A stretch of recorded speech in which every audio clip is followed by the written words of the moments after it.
I am so excited about today's video because I'm going to talk to you about why you should not wait until last minute to do things, the benefits of not doing that, and also give you some specific ways in which you can improve. You can get rid of your procrastination once and for all and create better habits that you're going to feel good about. In case you have not seen any of my videos, my name is Rosanna Hernandez, and this is the Efficiency and Organization YouTube channel. I am a public school administrator. I have books I write. I have this website and YouTube, so I'm a content creator. And I have a couple other side businesses that I run. I do everything very efficiently, effectively. Why? Because of my time management, not because I'm super smart or anything. It's just because I've developed some really good organizing skills and time management skills, and that's why I share my tips and tactics and hacks on this channel as well as on my website, which is efficiencyandorganization.com.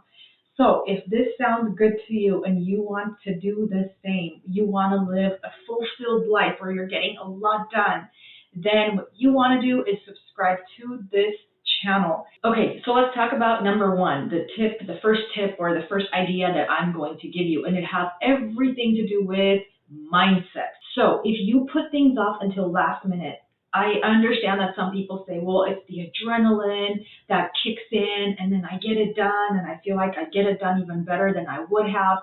That's actually not, I'm not sure that adrenaline from being extremely stressed is a good thing. It's probably not a good thing. You guys, over the course of time, that extreme stress that you're putting your body under is not going to be healthy. So it's all about the mindset. You have to have the mindset that you're not going to do this anymore because it's not healthy for you, because you're going to be upset at yourself. When you procrastinate, you're actually upset at yourself. Have the mindset that, no, I'm not going to do this anymore. I am not going to procrastinate. And doing that, I think you're going to be able to change. That's what I had to learn. I had to learn to not wait, because if I get it done now, I can have a lot less stress and I won't feel so bad about myself anymore. And next thing you know, over the course of time, it becomes habitual. That's the thing I noticed, that over the course of time, the less and less I waited till last minute, the better I got at it. And so it's just such a good feeling to not have to do that. The biggest thing that changed for me, the biggest thing when it came to mindset and changing with this thing about procrastinating and leaving things to last minute, was emergencies. So I'm always very conscious of that.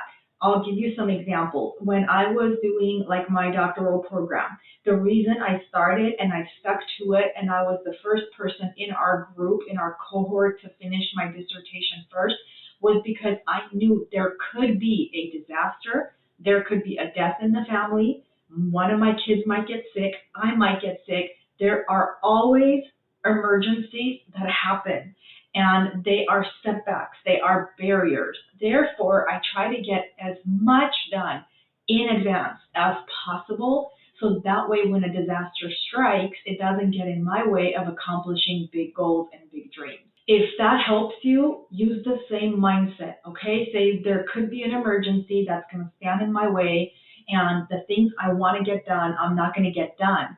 If that sounds good to you, you are going to go in the comments and you are going to say, mindset is important, okay? Mindset is important. That's what you're going to write, because then that way you're putting out there into the world that you understand how important it is to have the right mindset, that we're going to change and not wait till last minute to get things done. Needless to say, you have to organize your time, you guys. You have to organize your time, organize your day, organize your life.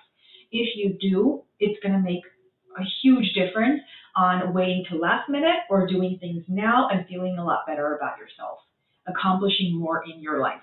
If you have a checklist for each day that has 1 to 5 things, preferably 3 things, that you need to get done that day, it's going to help you tremendously. Checklists are super duper important. I use them for practically everything I do. I have checklists for my YouTube videos. I have checklists for my articles that I publish. I have checklists for events that we have coming up here at the house. I mainly use Post-its for my weekend activities. So on the weekend, Let's say there's like 10 to 12 things I want to get done. I want to, let's say, wash the dog. I have to go grocery shopping.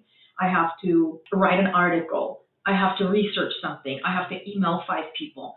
So everything that I have to do on the weekend, I write them on Post-it and I put them on my desk. As I accomplish each thing, I crumble them and I throw them away. It's a great feeling, great feeling. But that's one way where I am not procrastinating on things that have to get done until it's like, oh, it's too late. No, it gets done, I crumble, I throw away.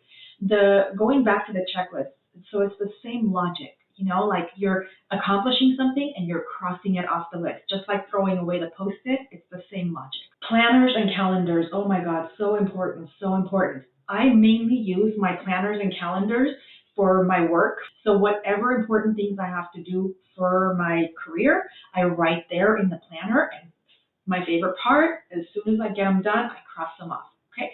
So, and then I make sure, like, if something is due by, like, let's say a future date, for example, we have this big academic ceremony that we have coming up for students, and that's not going to be until 2 weeks from now. But I make it where I write stuff down that I have to do each day until like maybe 3 days before the event. So that way I'm not waiting till last minute and then making a fool out of myself if I forget something important or something doesn't go right, like the day of. Lastly, timers and reminders. I use them a lot. I put like little reminders, like the alarm on my phone for when I'm like working on things. That way I give myself enough time. And then I try to see if I could build some self-discipline. So for example, yesterday I had it on my mind I had to email 20 collaborators. It was a Saturday yesterday, so I said, okay, I'm going to email 20 people. And I said, I'm not leaving this office. This is my home office. I'm not leaving the home office to go and make my coffee in the kitchen until I get these 20 emails done. So that's kind of where the self-discipline comes in.